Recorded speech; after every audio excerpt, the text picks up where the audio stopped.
सभी को नमस्कार। एक बार फिर से स्वागत है शिवम लॉ पॉइंट में। और हम जो चर्चा कर रहे थे वो एविडेंस एक्ट पे चल रही थी। और एविडेंस एक्ट में हमने जो है जो राय तक हमने पढ़ लिया था, ओपिनियन तक हमने पढ़ लिया था। तो ओपिनियन के आगे का जो चैप्टर है, जो भी सेक्शन है, जो धाराएं हैं, वो हम आज देखते हैं। तो ओपिनियन से जो आगे आता है वो हमारा आता है कि सील के बारे में, कैरेक्टर के बारे में, आचरण के बारे में, ख्याति के बारे में, स्वभाव के बारे में। ये हमारा इसमें क्या होता है, इसका जो प्रोविजन दिया गया है उसके बारे में अगर हम बात करें तो पुराने एक्ट की जो धारा 52 है उसमें इसका प्रोविजन दिया गया है। वहीं अगर हम नए एक्ट की बात करें, भारतीय साक्ष्य अधिनियम 2023 की, तो उसकी धारा 46 में इसका प्रोविजन है सील के बारे में। तो सील के बारे में जो प्रोविजन दे रखा है वो धारा 46 से लेकर धारा 50 तक में दे रखा है। वहीं अगर हम पुराने वाले एक्ट की बात करें तो पुराने वाले एक्ट में धारा 52 से लेकर धारा 55 में दे रखा है। अब यहाँ जो डिफरेंस है, एक में धारा 46 से लेकर धारा 50 और एक में धारा 52 से लेकर धारा 55। इनमें डिफरेंस क्यों है? क्योंकि जो पुराना एक्ट है उसमें जो है धारा 53A जोड़ी गई है, इसीलिए इनमें डिफरेंस है। 53A जो उसमें जोड़ा गया है, लेकिन नए वाले एक्ट में जो 53A पुराने वाले में है उसको एक विधिवत तरीके से एक सेक्शन का रूप देकर एक नए सेक्शन के रूप में उसको परिभाषित कर दिया गया। तो इसी को हम देखते हैं आज। तो हम पहले देखते हैं सील के बारे में। तो सील होती क्या है? तो सील होती है हमारी की एक सील होता है हमारी ख्याति होती है, ख्याति, स्वभाव, यानी कि हमारी गुडविल होती है, जो कि मार्केट में अधिकतर होता है कि इनकी गुडविल बहुत अच्छी है। किसकी गुडविल बहुत अच्छी है? किसी भी कंपनी की इनकी गुडविल बहुत अच्छी है, इनका व्यवहार बहुत अच्छा है, इनका आचरण बहुत अच्छा है, इनका स्वभाव बहुत अच्छा है। तो ये उसी के बारे में बताती है। तो सील जो है एक गुडविल है, एक ख्याति है, एक आचरण है। इसके बारे में जो बताया गया है वो धारा 52 से लेकर के धारा 55 में बताया गया है। वहीं नए वाले एक्ट में धारा हमारी 46 से लेकर धारा 50 तक में बताया गया है। तो इसी पे अगर हम चर्चा करें तो सील जो होती है, सील के बारे में अगर हम चर्चा करें तो सील जो है हमारी वो सिविल जो मामले होते हैं, जो सिविल वाद होते हैं, उनमें जो है सील विसंगत होती है। लेकिन क्रिमिनल मामले जो होते हैं उसमें जो हमारी सील होती है, यानी कि गुड आचरण होता है, वो हमारा सुसंगत बनाया गया है, यानी कि रिलेवेंट बनाया गया है। तो उसी के बारे में चर्चा करते हैं आज। सील के बारे में चर्चा होगी। तो सील हमारी क्या है, सील कैसे है, तो उसके बारे में चर्चा करते हैं। तो यहाँ हम लिख लेते हैं, अच्छी तरीके से पढ़ेंगे। यहाँ लिख लेंगे आप सील। तो सील जब हम लिखेंगे तो सील के बाद में हम जो उसकी जो भी सेक्शन है उसको एक नक्शे की तरह बनाएंगे, एक नक्शे की तरह बना लेंगे। यहाँ लिख लेंगे हम सील।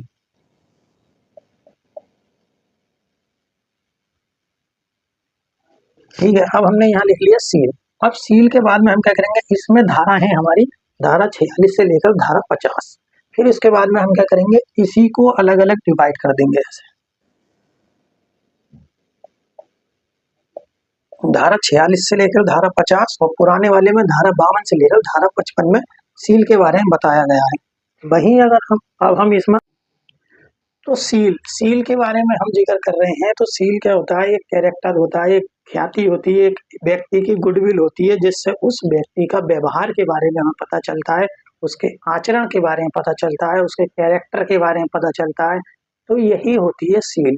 अब सील को जब हम देखेंगे तो धारा जब 46 से लेकर धारा 50 के बारे में जब हम जिक्र करेंगे तो यहाँ लिख लेते हैं एक 46, 47, 48, 49 और 50। तो ये है नए वाले एक्ट की धारा। ठीक है, नए वाले एक्ट की धारा 46, 47, 48, 49, 50। अगर हम इसमें देखें तो सबसे पहले आएगी हमारी कि सिविल मामलों में जो सील है, फिर उसके बाद में आएगी हमारी डांडिक मामलों में सील, फिर उसके बाद आएगी हमारी सील का पूर्व या पश्चात का लैंगिक उत्पीड़न के संबंध में सील आएगी। फिर उसके बाद में जब हमारी सील आएगी वो आएगी उत्तर में होने के बजाय। तो पहले हमारी क्या सील आएगी, यानी कि कैसा आचरण आएगा सिविल मामलों में, सिविल वाद में सील, केवल इतना ही लिखेंगे शॉर्ट में। दूसरा आएगा डांडिक मामले में सील, डांडिक मामले में सील। और तीसरा आएगा हमारा पूर्व का या पश्चात का लैंगिक हमला। पूर्व या पश्चात का लैंगिक हमला या लैंगिक अपराध, इसके बारे में बात करती है। और धारा 49 बताती है हमारी उत्तर में होने के सिवाय पूर्वतनशील, माने कि जो उत्तर में है, उत्तर में होने के सिवाय पूर्वतनशील विसंगत है।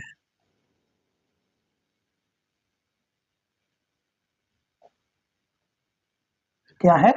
विसंगत है, मतलब उत्तर में तो है लेकिन उसको साबित नहीं किया जा सकता, तो क्या है? ऐसा सील, ऐसा कैरेक्टर विसंगत होगा। वहीं धारा 50 में बात करें तो धारा 50 आती है हमारी नुकसानी पर प्रभाव डालने वाली सील।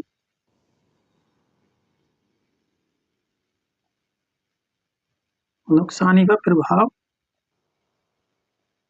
डालने वाली सील।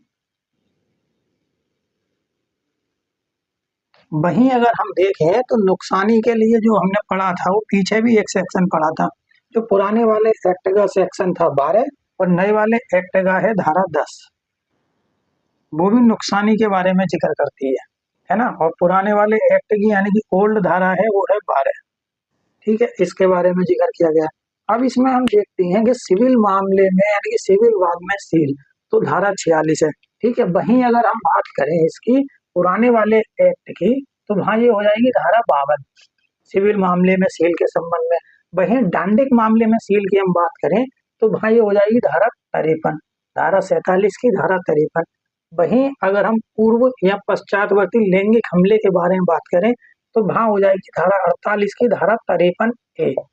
फिर उसके बाद में धारा 49 उत्तर में होने के सिवाय पूर्वतनशील विसंगत है, इसके बारे में अगर हम बात करें तो ये धारा 49 की जगह पर ये पुराने वाले एक्ट की धारा 54 हो जाएगी। वहीं अगर नए वाले एक्ट में जो धारा 50 है नुकसानी पर प्रभाव डालने वाले सील, तो इसकी हम बात करें तो ये हो जाएगी धारा हमारी 55। तो इसको अब हमें देखना क्या है इसमें कि सील जो है किसी भी व्यक्ति का, किसी भी ऐसे व्यक्ति का ख्याति या गुडविल है जो उस व्यक्ति को समाज में एक प्रतिष्ठित व्यक्ति बनाती है, एक समाज में एक अच्छा व्यक्ति बनाती है, जिसके लिए लोग अच्छा व्यवहार रखते हैं, अच्छी नजर से उसे देखते हैं और उसके बारे में कभी भी किसी भी प्रकार का कोई गलत व्यवहार नहीं किया गया है, तो ऐसा सील ही यहाँ पर होता है सुसंगत। कब होता है? डांडिक मामलों में तो ये सुसंगत होता है। डांडिक मामलों में अगर सील हमारा देखें हम तो सील अगर अच्छा है तो यहाँ तो सुसंगत है, लेकिन सिविल मामलों में सील के लिए विसंगत है। सिविल मामलों में सील क्या है हमारा? विसंगत। तो धारा 46 में ये कहा गया है कि ऐसे मामले जो किसी व्यक्ति के सील यानी कि उसकी गुडविल को, उसकी ख्याति को अधिसंभाव्य या अनाधि संभाव्य बनाते हैं, तो ऐसा सील विसंगत होगा। कहाँ होगा? सिविल मामलों में।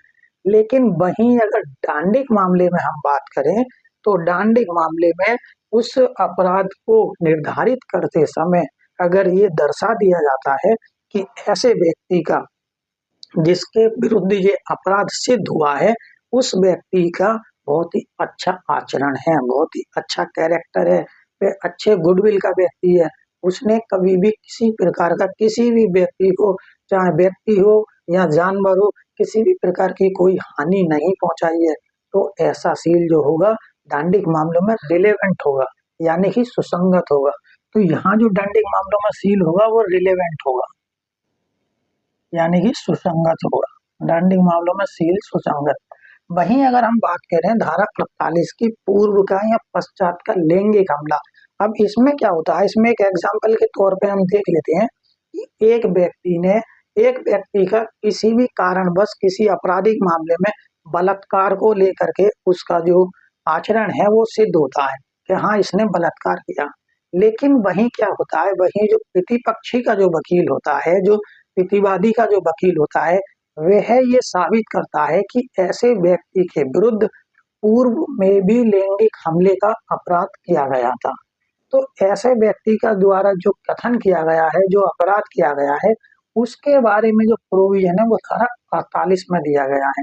तो वहां पर ये कहा जाएगा कि ऐसे मामले में जो पूर्व का जो भी इसके क्रिमिनल मिसटेंसी रही है, यानी कि आपराधिक मनी दोष रहा है, शुरू से ही ऐसा व्यक्ति आपराधिक कृत्य में लीन रहा है, तो उस व्यक्ति के बारे में जो प्रोविजन है वो धारा 48 में है। और नए वाले एक्ट की धारा 48 है, पुराने वाले एक्ट की धारा जो है वो 53A है।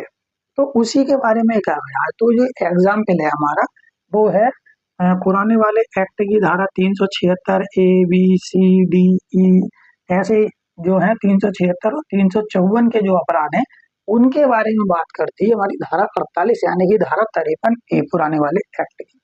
ठीक है, तो इसके बारे में बात करती है। तो इसमें यही कहा जाता है कि ऐसे व्यक्ति का सील जो पूर्वतन या पश्चात, यानी कि अपराध होने से पहले भी या अपराध होने के बाद में भी, ऐसे व्यक्ति का जो सील होगा वो इस मामले में सुसंगत नहीं होगा कि उसने पहले भी निरंतर ऐसे अपराध किए हैं। अगर उसके खिलाफ ऐसे बात को निर्धारित करते समय ऐसा कोई भी तथ्य साबित किया जाता है कि वह पूर्व में भी किसी लैंगिक हमले का अपराधी रहा है, तो वो यहाँ पर सुसंगत नहीं होगा। यानी कि यहाँ क्या होगा, यहाँ जो है रिलेवेंट नहीं होगा, नॉट रिलेवेंट होगा, यानी कि विसंगत होगा। यहाँ भी होगा विसंगत, ठीक है, यहाँ भी विसंगत, यहाँ सुसंगत, यहाँ विसंगत। उसके बाद में क्या है, धारा 49 पर आते हैं हम। धारा 49 क्या कहती है, उत्तर में होने के सिवाय पूर्वतन सील विसंगत है। यानी कि उत्तर में तो है सील, हमें न्यायालय के लिए साबित कर दिया जाता है कि हाँ ऐसे व्यक्ति का सील अच्छा है, लेकिन फिर भी जब तक न्यायालय के समक्ष ऐसी परिस्थितियों को नहीं दर्शा दिया जाता है जिसमें कि उस व्यक्ति के सील का है या उस व्यक्ति का सील नहीं है, तो ऐसा सील विसंगत होगा। अब विसंगत तो होगा, लेकिन कब होगा, उन मामलों में ये लागू नहीं होगा जो किसी व्यक्ति का बुरा सील स्वयं विवादक तथ्य है। मतलब किस मामले में, जहां उसका जो सील है अपने आप में ही एक विवादक तथ्य है, यानी कि फैक्टिंग इशू है अपने आप में ही, कि हाँ ये व्यक्ति ऐसे सील का था, ऐसे गुडविल का था, ऐसी ख्याति थी इसकी, जब अपने आप में ही वहाँ ये विवादक तथ्य है, उसके बारे में समझ में ही नहीं आ रहा है कि हाँ ये व्यक्ति ऐसा कर सकता है, तो वहाँ ऐसा सील जो है वहाँ विसंगत होता है। यही कहा गया है धारा 49 में। अब धारा 50 आती है हमारी नुकसानी पर प्रभाव डालने वाला सील। ये इम्पोर्टेंट नहीं है, मतलब केवल याद रखना है। इससे रिलेटेड धारा नए वाले एक्ट की धारा 10, पुराने वाले एक्ट की धारा 12 है। ठीक है, तो पूछेगा ये एग्जाम में कि सील किस धारा के अंतर्गत सुसंगत है। अगर नए वाले एक्ट के हिसाब से पूछेगा तो वहां भारतीय साक्ष्य अधिनियम 2023 रहेगा, और अगर पुराने वाले एक्ट के हिसाब से पूछेगा तो वहां भारतीय साक्ष्य अधिनियम 1872। तो उसी हिसाब से पूछेगा, 2023 के हिसाब से पूछता है कि सिविल वाद में सील कहाँ विसंगत है या सुसंगत होगा। तो ये ध्यान रखना है कि सिविल मामलों में जो सील होता है वो सदैव विसंगत होता है, सुसंगत नहीं होता है, धारा 46। और पुरानी वाले एक्ट की धारा 52। वहीं अगर पूछता है कि डांडिक मामले में सील कहाँ सुसंगत है, भारतीय साक्ष्य अधिनियम की धारा, भारतीय साक्ष्य अधिनियम 2023 की किस धारा में सुसंगत है, तो वहां धारा 47 लगाया जाए। वहीं अगर कहता है 1872 तो धारा 53। वहीं कहता है कि लैंगिक हमला पूर्वतन या पश्चातवर्ती लैंगिक हमले का जो सील है वो भारतीय साक्ष्य अधिनियम 2023 की किस धारा में है, तो धारा 48 में। तो ये हमें ध्यान रखना होगा कि एग्जामिनर पूछ क्या रहा है, कि 2018 मतलब 2023 के बारे में पूछ रहा है या 1872 के बारे में पूछ रहा है। लेकिन जो कुछ भी एग्जामिनर पूछेगा वो साफ साफ इंडिकेट करेगा कि हाँ किस एक्ट के बारे में पूछ रहा है। अब इसमें क्या होगा, अगर इंग्लिश में लिखेगा तो इंडियन एविडेंस एक्ट लिखेगा पुराना वाला, इंडियन एविडेंस एक्ट, और अगर नया वाला लिखेगा तो लिखेगा हिंदी में भी भारतीय साक्ष्य अधिनियम लिखेगा और इंग्लिश में भी भारतीय साक्ष्य अधिनियम ही लिखेगा, भारतीय साक्ष्य अधिनियम। तो ये चीज ध्यान रखनी है कि इसे हिंदी में भी अधिनियम बोला गया है और इंग्लिश में भी इसको अधिनियम ही बोला गया है। तो हिंदी में भी वही नाम है इसका, इंग्लिश में भी वही नाम है, तो ये चीज ध्यान रखनी है। लेकिन अगर पुराने वाले का पूछेगा तो वहाँ इंग्लिश में इंडियन एविडेंस एक्ट 1872, और हिंदी में पूछा अगर भारतीय साक्ष्य अधिनियम 1872, ऐसा कर सकता है। तो ये चीज हमें ध्यान रखनी है। तो ये हो गया हमारा सील। कितने सेक्शन है इसमें? केवल 5 सेक्शन है, 5 में से 4 बहुत इंपॉर्टेंट है, एक इंपॉर्टेंट नहीं है, लेकिन फिर भी याद रखना है। तो ये हमारा हो गया सील, यानी कि आचरण हो गया हमारा, ख्याति हो गई हमारी, गुडविल हो गई। तो सील के बारे में क्या पढ़ा कि सील ऐसे व्यक्ति की ख्याति या गुडविल है जो किसी व्यक्ति को उसके आचरण के बारे में उसको एकदम प्रशिक्षित व्यक्ति बनाती है, समाज में एकदम प्रतिष्ठित व्यक्ति के हिसाब से उसको दिखाती है, तो उसे कहा जाएगा सील। फिर आगे हम आते हैं वे तथ्य जिनका साबित किया जाना आवश्यक नहीं है। अवेक्षणीय तथ्यों के बारे में बात करते हैं अब। तो कौन से वे तथ्य होंगे? तो वे तथ्य जिनका साबित किया जाना आवश्यक नहीं है, इसमें केवल 3 ही धाराएं हैं। तो 3 धाराएं कौन कौन सी हैं? अभी तक हमने पढ़ा धारा 50 तक, अब आते हैं हम धारा 51, 52, 53 में। तो वे तथ्य जिनका साबित किया जाना आवश्यक नहीं है, इस पर विचार करते हैं। तो ऐसे कौन से तथ्य होंगे जिनको साबित किया जाना आवश्यक नहीं होगा? तो यहाँ लिख लेते हैं हम पहले।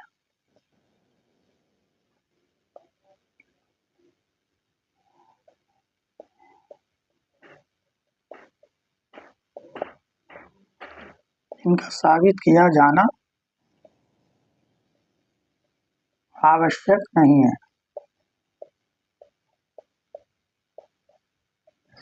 तो ऐसे कौन से तथ्य होंगे? इसमें 3 धाराएं दे रखी हैं। कौन कौन सी धाराएं हैं?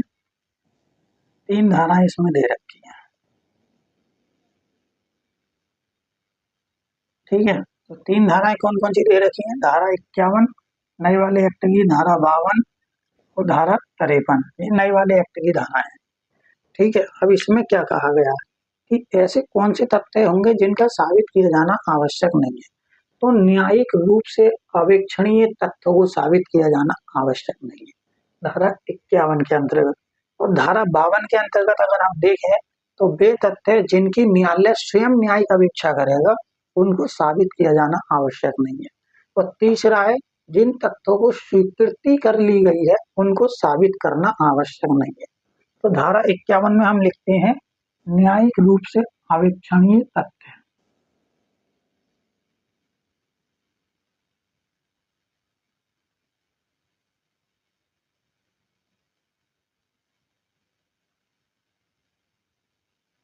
न्यायिक रूप से अवेक्षणीय तथ्यों को साबित किया जाना आवश्यक नहीं है। धारा 52 जिसको न्यायालय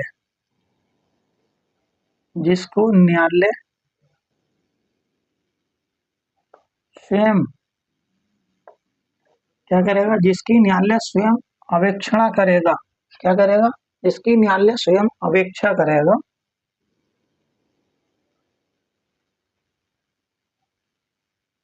उसको साबित करना भी आवश्यक नहीं है, धारा 52 में। और धारा 53 में वे तथ्य जो स्वयं स्वीकृत कर लिए गए हों,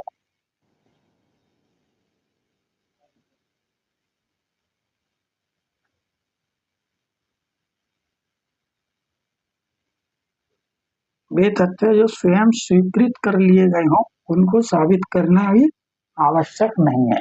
तो 3 के बारे में ये बात करती है ये धारा, ये चैप्टर 3 के बारे में बात करता है, धारा 51, धारा 52, धारा 53।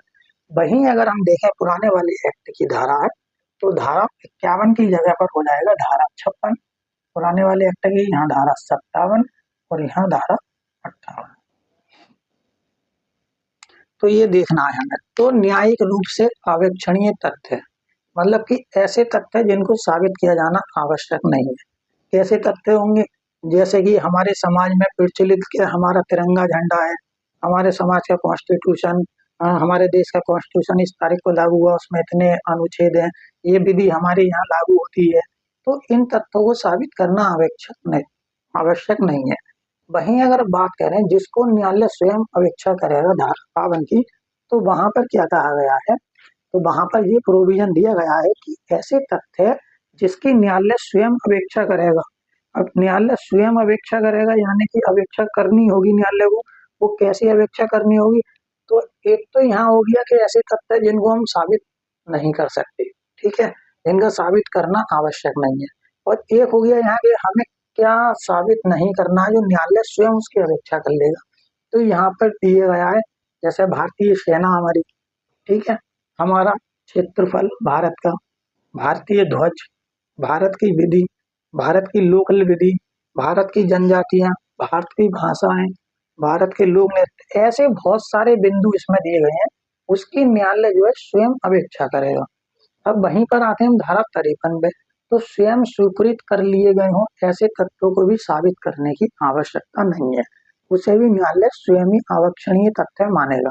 तो ऐसी तथ्य जिसको किसी व्यक्ति ने किसी मामले में स्वयं ही उसको स्वीकृत कर लिया है, एडमिशन कर लिया है, उसका स्वीकार कर लिया है, तो उन तथ्यों को भी साबित करना आवश्यक नहीं है। ये कहती है धारा 51, 52, 53। पुराने वाले एक्ट की धारा 56, 57, 58। तो 3 धाराएं ये हमारी हो गई समाप्त।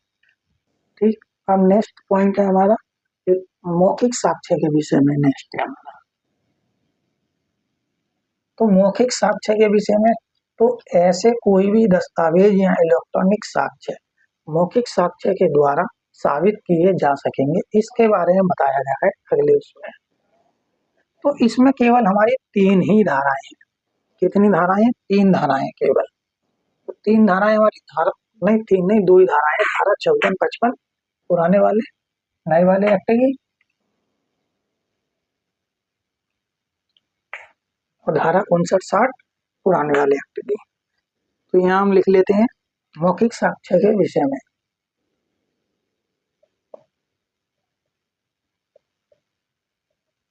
मौखिक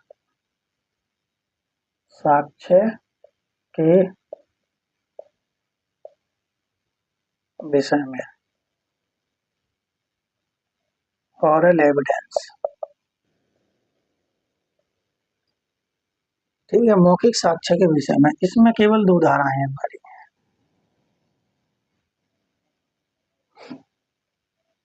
तो 2 धारा हमारी कौन कौन सी हैं? धारा नए वाले एक्ट की धारा 54, 55। धारा क्या है? धारा 54 और 55। तो धारा 54, 55 में क्या कहा गया इसके बारे में जिक्र कर लेते हैं। तो मौखिक साक्ष्य, तो मौखिक साक्ष्य कैसा होगा? तो धारा 54 हमारी कहती है मौखिक साक्ष्य द्वारा तत्वों का साबित किया जाना। कैसे तत्व होंगे? या तो ऐसा तथ्य हो जो इलेक्ट्रॉनिक हो या फिर दस्तावेजी हो। तो ऐसे तथ्य चाहे वो इलेक्ट्रॉनिक हो चाहे वे दस्तावेजी हो, मौखिक साक्ष्य के द्वारा साबित किए जा सकेंगे, ये कहा गया है धारा 54 में। वहीं अगर हम बात करें धारा 54 के बाद धारा 55 में, तो धारा 55 हमारी कहती है, तो धारा 55 में हमारे कहा गया है कि मौखिक साक्ष्य के प्रत्यक्ष रूप से साबित किए जाने के बारे में बात की गई है धारा 55 में। वहीं अगर हम पुराने वाले एक्ट की बात करें तो वहां पर जो है धारा 54 की जगह पर धारा 59 है और धारा 55 की जगह पर धारा 60 है। तो वहीं अगर हम बात करें धारा 59, तो उन तथ्यों के सिवाय, किन तथ्यों के? या तो इलेक्ट्रॉनिक दस्तावेज हो या फिर दस्तावेजों अभिलेख हो, तो इन दोनों को छोड़कर सभी का मौखिक साक्ष्य दिया जा सकेगा। किनका? किनको छोड़कर?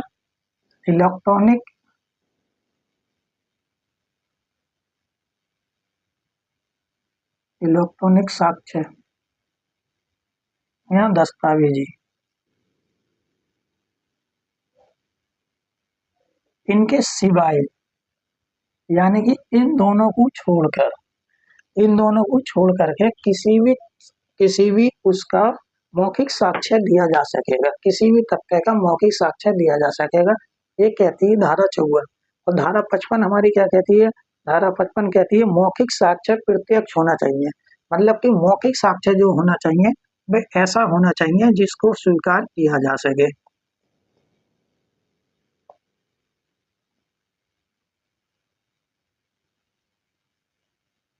मौखिक साक्ष्य प्रत्यक्ष होना चाहिए। वहीं अगर हम बात करें धारा 55 की, तो धारा 55 का पैरा 2 देखें, पैरा 2, तो पैरा 2 में कहा गया है कि मौखिक साक्ष्य जो होना चाहिए वो ऐसा होना चाहिए जो कि उस व्यक्ति ने उसको सुना हो, ना कि किसी अन्य व्यक्ति ने। यानी कि पैरा 2 है वो अंशुरुत साक्ष्य के बारे में बात करता है। किसके बारे में बात करता है? अंशुरुत साक्ष्य, यानी कि सुना सुनाया साक्ष्य। सुना सुनाया साक्ष्य, अंशुरुत साक्ष्य। तो ये पूछा जाता है कि अंशुरुत साक्ष्य से संबंधित कौन सा प्रोविजन है? तो नए वाले एक्ट की धारा 55 का जो पैरा 2 है उसमें इसको बताया गया है। वहीं पुराने वाले एक्ट की जो धारा 60 का पैरा 2 है वहां भी अंशुरुत साक्ष्य के बारे में बताया गया है, और इसे जो धारा 59 में बताया गया है पुराने एक्ट में। तो ये देखो बहुत ज्यादा कंफ्यूजन होने वाली चीज नहीं है। तो इसमें केवल यही है कि धारा 54 में ये कहा गया है इलेक्ट्रॉनिक साक्ष्य और दस्तावेजी साक्ष्यों के सिवाय सभी तथ्यों का साक्ष्य ओरल दिया जा सकेगा, यानी कि मौखिक रूप से दिया जा सकेगा न्यायालय के सामने। वहीं धारा 60 हमारी की यानी कि धारा 55 वो कहती है कि मौखिक साक्ष्य सदैव प्रत्यक्ष होना चाहिए, स्पष्ट होना चाहिए, सर्वोत्तम साक्ष्य होना चाहिए, इसके बारे में बात करती है। वहीं धारा 55 की उपधारा 2 अंशुरुत साक्ष्य के बारे में बात करती है, मतलब कि ऐसे तथ्य का साक्ष्य नहीं दिया जाना चाहिए जो सुनी सुनाई बात पर हो। जैसे कि ए ने कोई घटना देखी, घटित होती हुई, ए ने देखा कि बी का मर्डर हो गया। अब ए ने जो है ये बात सी को बताई कि हाँ बी का मर्डर हो गया था। अब सी क्या करता है? सी जाता है कोर्ट। कोर्ट में जाकर ये कहता है कि हाँ भाई उसका बी का जो है मर्डर हो गया, मैंने इसे सुना। तो ये अंशुरुत साक्ष्य है क्योंकि इसने सुना है। इसने क्या करा है? सुना है, लेकिन इसने देखा भी है, सुना भी है। तो इसने घटना देखी है तो ये तो साक्ष्य दे सकेगा, ए साक्ष्य दे सकता है, यानी अंशुरुत साक्ष्य ए दे सकता है, लेकिन सी नहीं दे सकता। सी नहीं दे सकता क्योंकि सी ने जो है किसी और ने घटना देखी है घटित होती हुई, सी ने केवल उसे अपने कानों से सुना है। तो इसी के बारे में ये कहती है कि अंशुरुत साक्ष्य का साक्ष्य तभी दिया जा सकता है जब वह सर्वोत्तम साक्ष्य हो, या जिस व्यक्ति ने उस घटना को घटित होते समय या उस घटना को घटित होते समय या उस घटना को सुना हो। जैसे कि कहीं बम फटा, तो बम फटा, बम की आवाज हमारे कानों तक आई, हमें लगा हाँ कहीं बम फटा है, हादसा हुआ। लेकिन जैसे ही हम वहां देखने पहुंचे तो वहां ये देखा गया कि कई लोग मर चुके हैं। तो ये साक्ष्य न्यायालय में ग्रहण है, क्योंकि गिरा कर लिया जाएगा न्यायालय में, क्योंकि बम फटा ये हमने अपने कानों से सुना, वहां पर जाकर देखा तो कई लोग मरे पड़े हैं। इसका मतलब कि जो घटना घटित हुई है वो बिल्कुल सही है, प्रत्यक्ष है। लेकिन वहीं पर हमने किसी को बताया कि वहां पर बम फटा था, वहां इतने लोग मर गए, और वो व्यक्ति अगर साक्ष्य देना चाहता है तो ऐसा साक्ष्य ग्रहण नहीं होगा। इसे अंशुरुत साक्ष्य अपवर्जित करता है। तो यही कहा गया है इसमें कि अंशुरुत साक्ष्य का अपवर्जन के बारे में। अब मौखिक साक्ष्य हमारा खत्म हो गया।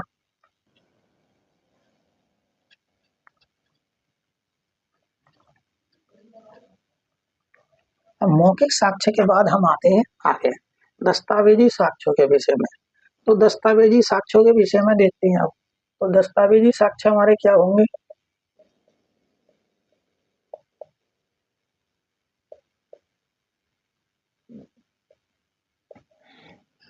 दस्तावेजी साक्ष्य यानी कि दस्तावेजी साक्ष्य डॉक्यूमेंट्री एविडेंस है ना, साफ साफ है यहाँ पे, डॉक्यूमेंट्री एविडेंस हुई है ना दस्तावेजी साक्ष्य।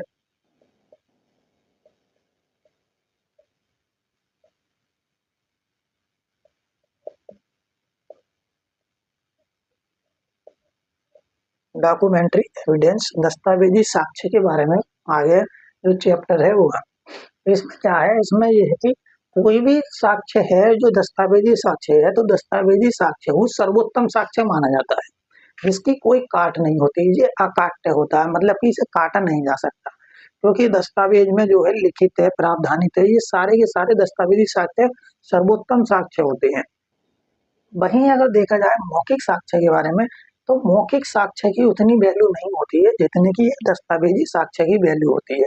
दस्तावेजी साक्ष्य को साबित करना आसान होता है, वहीं मौखिक साक्ष्य को साबित करना आसान नहीं होता है, क्योंकि उसके साथ उससे संसर्गित कई सारे एविडेंस मौखिक साक्ष्य के साथ देने पड़ते हैं। वहीं पर दस्तावेजी साक्ष्य के सामने किसी भी चीज को साथ में देने की जरूरत नहीं होती।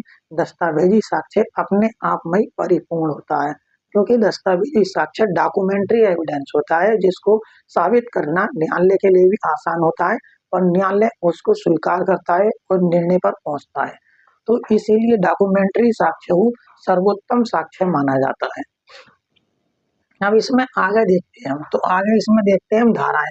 तो धाराएं देखेंगे हम क्रम से। तो धारा 56 हमारी कहती है दस्तावेजों की अंतर्वस्तु का सबूत। तो धारा हमारी 56 क्या कहती है? दस्तावेजों की अंतर्वस्तु के सबूत के बारे में बात करती है हमारी धारा 56। वहीं अगर हम धारा 57 की बात करें तो दस्तावेजों की अंतर्वस्तु का सबूत क्या होगा? जो भी डॉक्यूमेंट्री एविडेंस है उसके अंदर जो प्रावधानिक कथन है, जो तथ्य है, उसके बारे में बात करती है धारा 56। वहीं हम बात करें धारा 57 की, तो धारा 57 कहती है हमारी प्राथमिक साक्ष्य के बारे में, यानी कि प्राइमरी एविडेंस, यानी कि ऐसा एविडेंस प्राथमिक साक्ष्य है, जो पहला साक्ष्य है। तो प्राइमरी एविडेंस के बारे में बात करती है। वहीं हम बात करें धारा 58 की, तो वो द्वितीय साक्ष्य के बारे में बात करती है, यानी कि द्वितीय साक्ष्य ऐसा साक्ष्य होता है जो किसी ऐसे साक्ष्य को साबित करने के लिए जो ये, यानी कि मान लीजिए कोई शिलालेख है, कोई प्राचीन पुराण है जिसको न्यायालय के समक्ष नहीं लाया जा सकता, तो वो द्वितीय साक्ष्य के अंतर्गत आता है कि हाँ उसकी कोई भी प्रमाणिक तिथि को दे करके उसे साबित किया जा सकता है। ये द्वितीय साक्ष्य के अंतर्गत आता है। वहीं धारा 59 हमारी आती है प्राथमिक साक्ष्य का साबित किया जाना। तो धारा 59 में प्राथमिक साक्ष्य को साबित करने के बारे में प्राविधान दिया गया है। वहीं अगर हम देखें आगे तो धारा 60 में हमारा प्रोविजन जो मिलता है वो द्वितीय साक्ष्य का दिया जाने से मिलता है। तो द्वितीय साक्ष्य के दिए जाने से संबंधित प्रोविजन धारा 60। तो पहले देख लेते हैं यहाँ पर दस्तावेजी साक्ष्य के सबूत के बारे में। धारा 56 दस्तावेजों की अंतर्वस्तु का सबूत।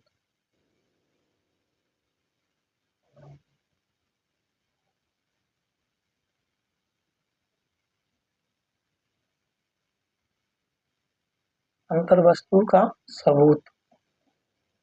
तो धारा 56 में कहा गया है कि दस्तावेजों की अंतर्वस्तु का सबूत क्या होगा, इसके बारे में बात करती है। तो धारा 56 हमारी कहती है कि दस्तावेजों की अंतर्वस्तु या तो प्राथमिक साक्ष्य द्वारा या द्वितीय साक्ष्य द्वारा साबित की जा सकेगी। क्यों? कौन से साक्ष्य द्वारा? या तो प्राथमिक साक्ष्य द्वारा, यानी कि प्राइमरी एविडेंस द्वारा, या सेकेंडरी एविडेंस द्वारा, यानी कि द्वितीय साक्ष्य द्वारा। तो वहीं देखो दस्तावेजों की अंतर्वस्तु के बारे में बता दिया धारा 56 में। क्या बता दिया कि तो जो भी दस्तावेजों की अंतर्वस्तु होगी उसको प्राथमिक साक्ष्य या द्वितीय साक्ष्य के द्वारा साबित किया जा सकेगा। तो प्राथमिक साक्ष्य हमारा आ गया धारा 57 में, यानी कि प्राथमिक साक्ष्य यानी कि धारा 57। ठीक है, प्राथमिक साक्ष्य यानी कि प्राइमरी एविडेंस। तो प्राइमरी एविडेंस के बारे में धारा 57 में बात की गई है। तो प्राइमरी एविडेंस क्या होता है, अब इसे देख लेते हैं। जैसे कि किसी व्यक्ति के पास कोई एक बही खाता है,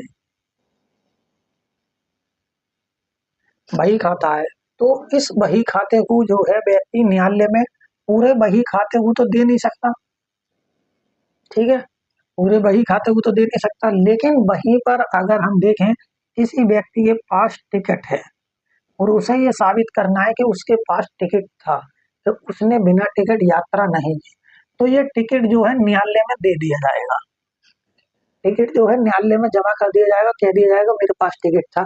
तो इसे ही प्राइमरी एविडेंस कहा जाएगा, प्राथमिक साक्ष्य कहा जाएगा, क्योंकि ये पूरा का पूरा टिकट यहाँ जमा हो जाएगा। ठीक है, न्यायालय की कार्रवाई में सहायता के लिए ये जमा हो जाएगा। फिर हम आते हैं धारा 58 पे। धारा 58 कहती है हमारी द्वितीय साक्ष्य के बारे में।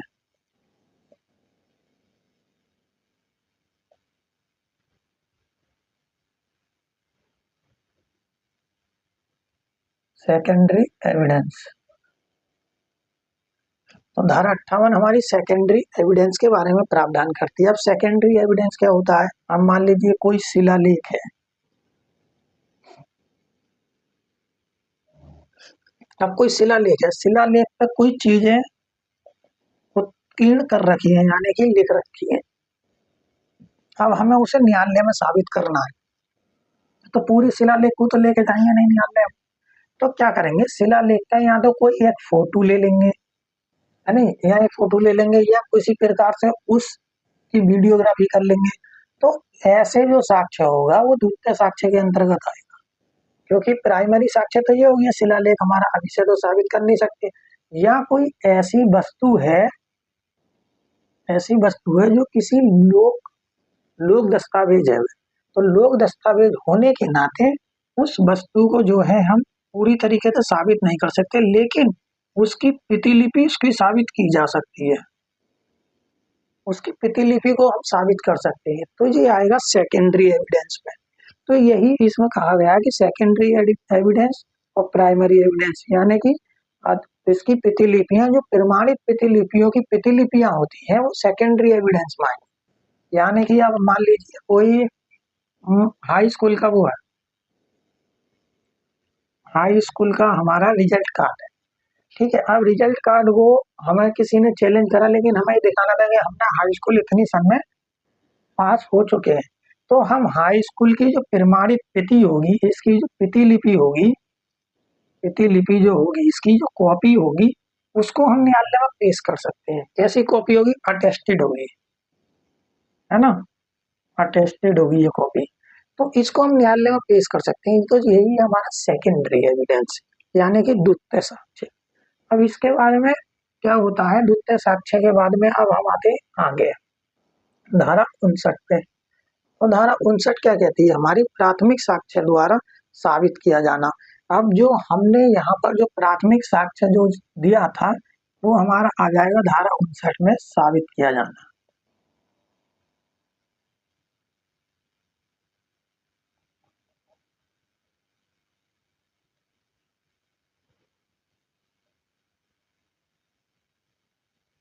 ये कनेक्टेड है धारा 59। हमने धारा 57 में प्राथमिक साक्ष्य के बारे में पढ़ा, कैसा हुआ। वही प्राथमिक साक्ष्य द्वारा साबित किया जाना धारा 59 में पढ़ा। अब धारा 60 में हम पढ़ेंगे द्वितीय साक्ष्य द्वारा साबित किया जाना। तो धारा 60 में द्वितीय साक्ष्य द्वारा साबित किया जाना, तो ये देखो केवल एक का डिफरेंस है।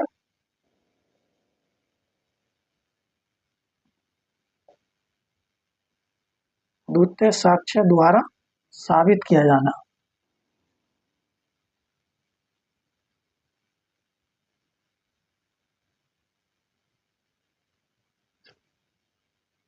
क्या हुआ? तो हमने क्या पढ़ा 58 में, धारा 58 में द्वितीय साक्ष्य के बारे में पढ़ा, सेकेंडरी एविडेंस।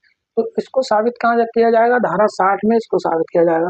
धारा 57 प्राइमरी एविडेंस, प्राथमिक साक्ष्य वो धारा 59 में साबित किया जाएगा। और धारा 56 हमारी बताती है दस्तावेजों की अंतर वस्तु का सबूत कैसा होगा, या तो प्राथमिक साक्ष्य होगा या दस्तावेजी साक्ष्य होगा, इन दो के बारे में बताती है धारा 56 हमारी। ठीक है, ये हो गया हमारा, इतना हो गया यहाँ तक धारा 60 तक। वहीं अगर हम इसकी धाराएं देखें तो धारा जो 56 है हमारी, तो धारा 56 की हो जाएगी धारा 61 पुराने वाले एक्ट में, धारा 57 की धारा 62, धारा 58 की धारा 63, धारा 59 की धारा 64 और धारा 60 की धारा 65 पुराने वाले एक्ट की।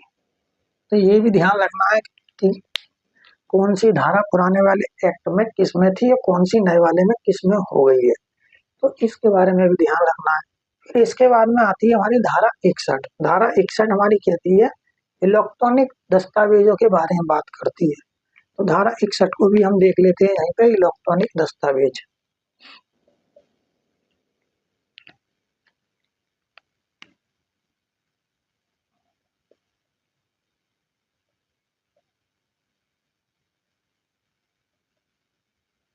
अब इलेक्ट्रॉनिक दस्तावेज क्या होंगे? इलेक्ट्रॉनिक दस्तावेज जैसे कि मोबाइल की कोई चैट है हुई, है ना, मोबाइल की टाइपिंग हो गई, मोबाइल की चैट हो गई, या मोबाइल से निकाला गया कोई प्रिंट आउट हो गया, या वॉइस रिकॉर्डिंग हो गई, ये सब इलेक्ट्रॉनिक दस्तावेज में आते हैं। वहीं इसकी गृहता की अगर बात करें कि ये कहाँ गृह होगा, तो इसका एक सेक्शन छोड़ दी थी धारा 62 को, छोड़ने के बाद धारा 63, धारा 63 में इसकी गृहता के बारे में बताया गया है। धारा 63 में इसकी गृहता, कहाँ गृह होगा? धारा 63 में इसको गृह कर लिया जाएगा कोर्ट के द्वारा। ठीक है, अब हम अगली धारा देखते हैं। तो अगली धारा हमारी धारा 62। तो धारा 62 हमारा इम्पोर्टेंट नहीं है, धारा 62 हमारी इसमें ज्यादा इम्पोर्टेंट नहीं है। धारा 61 हो गई, धारा 63 हो गई। अब हम आते हैं नेक्स्ट धारा, धारा 66 पे। तो धारा 66 क्या कहती है हमारी, धारा 66 कहती है इलेक्ट्रॉनिक हस्ताक्षर के बारे में। तो इलेक्ट्रॉनिक हस्ताक्षर के बारे में सबूत, तो धारा 66 में हमें क्या देखेंगे अब, इलेक्ट्रॉनिक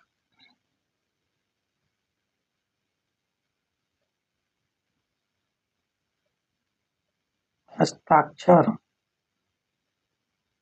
के बारे में सबूत।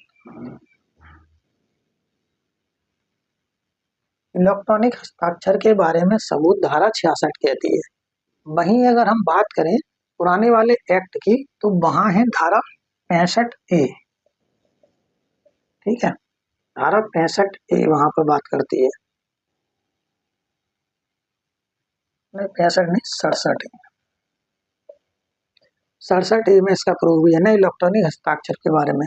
अब जो इलेक्ट्रॉनिक हस्ताक्षर है, मान लीजिए जैसे ड्राइविंग लाइसेंस पे आजकल इलेक्ट्रॉनिक हस्ताक्षर आते हैं, वहां वो आपसे करा लेगा, फिर उसके बाद में उसको एक कार्ड पर निकाल के देगा। तो इलेक्ट्रॉनिक हस्ताक्षर जो होते हैं उसको कैसे साबित किया जाएगा, या तो उस व्यक्ति ने जिसने उसको करा है उसे वहां पर लाकर साबित किया जा सकता है, या फिर जिस अधिकारी ने उसे प्रमाणित किया है उसका जो है एक प्रमाणित प्रमाण पत्र के द्वारा उसको साबित किया जा सकता है। किसको, इलेक्ट्रॉनिक हस्ताक्षर को उसमें साबित किया जा सकता है। तो यही है इलेक्ट्रॉनिक हस्ताक्षर के बारे में, जो कि समझना है बस। अब आते हैं आगे। आगे हमारा जो अगला है वो है लोक दस्तावेज, धारा 74। और धारा 75, अब जो पुराने वाले एक्ट की जो धारा 74 थी वो भी इसी के बारे में थी, लोक दस्तावेज और प्राइवेट दस्तावेज के बारे में बात करती थी। ठीक है, लेकिन अब क्या करा है इसमें, इन्होंने दोनों सेक्शन में से एक ही सेक्शन में नए वाले में दोनों को डाल दिया है, लोक दस्तावेज और प्राइवेट दस्तावेज। लेकिन सेक्शन वही है, बस एक सेक्शन थोड़ा इसमें गड़बड़ा गया। क्या गड़बड़ा गया, धारा 74 में।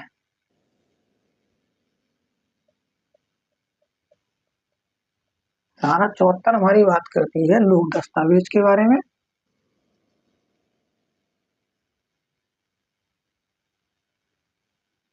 और प्राइवेट दस्तावेज के बारे में।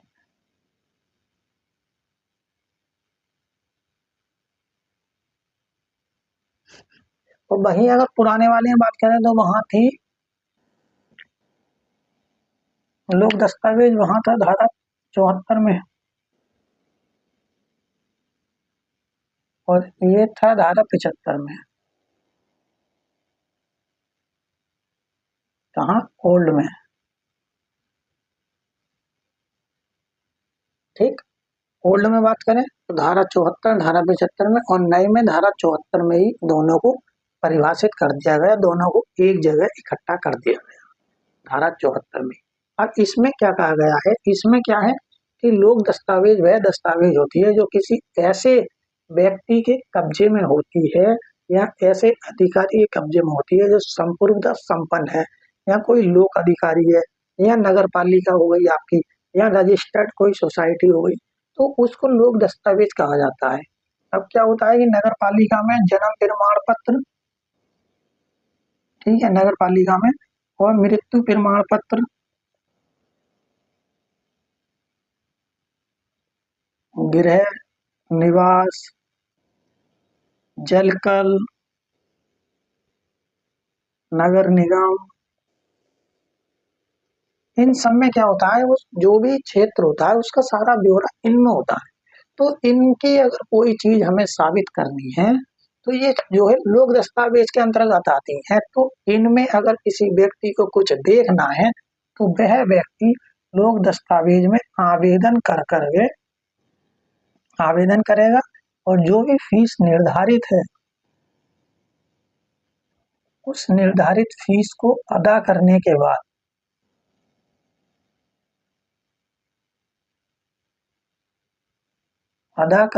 बाद उस फीस को अदा करने के बाद वह व्यक्ति उस दस्तावेज को देख सकता है।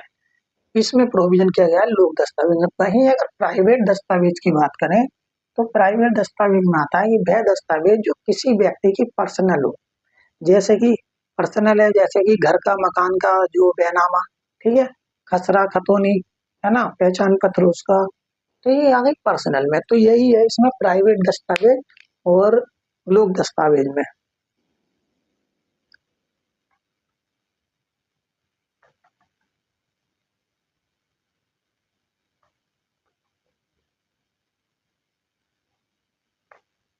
अब आगे अगर हम बात करें तो धारा 74 के बाद में आती है हमारी धारा 78। तो धारा 78 जो है इतनी इम्पोर्टेंट नहीं है, ठीक है। फिर उसके बाद में अगर हम बात करें तो फिर मुख्तार नामे के बाद में प्रोविजन आता है। तो मुख्तार नामे का जो प्रोविजन दे रखा है तो इसमें धारा 84 में दे रखा है। वहीं पुराने वाले में बात करें तो वहां जो है धारा 85 है।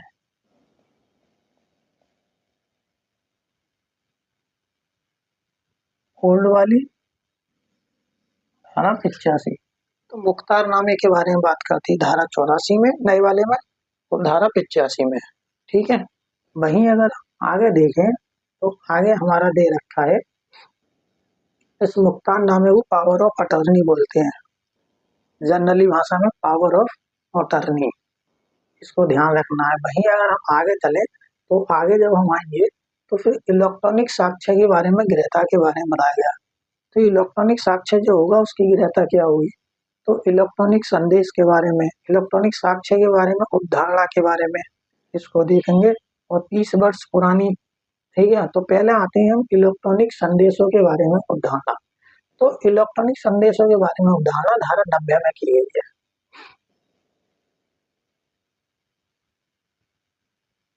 इधर से ले।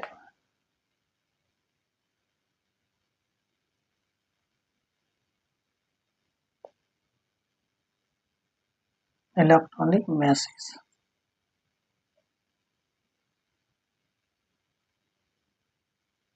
बारे में अवधारणा,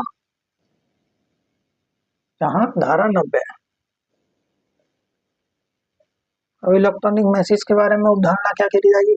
अब किसी व्यक्ति के प्रति कोई इलेक्ट्रॉनिक मैसेज भेजा गया, ईमेल करा गया, संदेश भेजा गया, है ना, टेक्स्ट मैसेज भेजा गया, व्हाट्सएप मैसेज करा गया, ट्विटर करा गया, तो उसके बारे में अवधारणा के बारे में धारा 90 में प्रोविजन किया गया। तो धारा 90 के साथ में अगर देखें तो धारा 88 है ये पुराने वाले एक्ट की, धारा 88 है। फिर उसके बाद में हम आते हैं आगे, हम आते हैं धारा 90 पे। पुराने वाले एक्ट की जो धारा 90 है वही जो धारा है इस एक्ट की धारा 92 है, धारा 92 है इस एक्ट की, ठीक है। पुराने वाले एक्ट की क्या है, धारा 90 ओल्ड। तो इसमें कहा गया है कि 30 वर्ष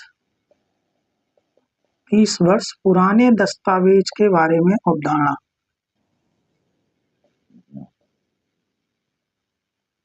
दस्तावेज के बारे में। तो यहाँ पर जो प्रोविजन दिया गया है, अब 30 वर्ष को अगर देखा जाए तो ये 30 वर्ष कब से लगाया जाएगा, तो ये 30 वर्ष जो लगाया जाएगा वो 30 वर्ष न्यायालय में जिस दिन से बात दाखिल हुआ है, या न्यायालय में जब बात दाखिल हो गया, अब मान लीजिए 31 दिसंबर को इसकी एविडेंस की मांग की गई, ठीक है। तो ये 30 वर्ष का समय जो है 31 दिसंबर जो भी सन हो, सन 2000 लगा, तो 30 वर्ष का समय 31 दिसंबर सन 2000 से काउंट होगा। जो 30 वर्ष का समय है वो 31 दिसंबर सन 2000 से काउंट किया जाएगा। तो इसी के बारे में, अवधारणा के बारे में प्रोविजन धारा 92 के अंतर्गत दिया गया है। पुराने वाले एक्ट में धारा 90 में दिया गया था। वहीं अगर हम नेक्स्ट आगे चलें तो पुराने वाले एक्ट में जो धारा 90 ए थी वो इस वाले एक्ट में धारा 93 हो गई है, ओल्ड में 90। तो इस वाले एक्ट में धारा 93 हुई है। यहाँ क्या कहा गया है, यहाँ इलेक्ट्रॉनिक साक्ष्य 5 वर्ष के बारे में अवधारणा,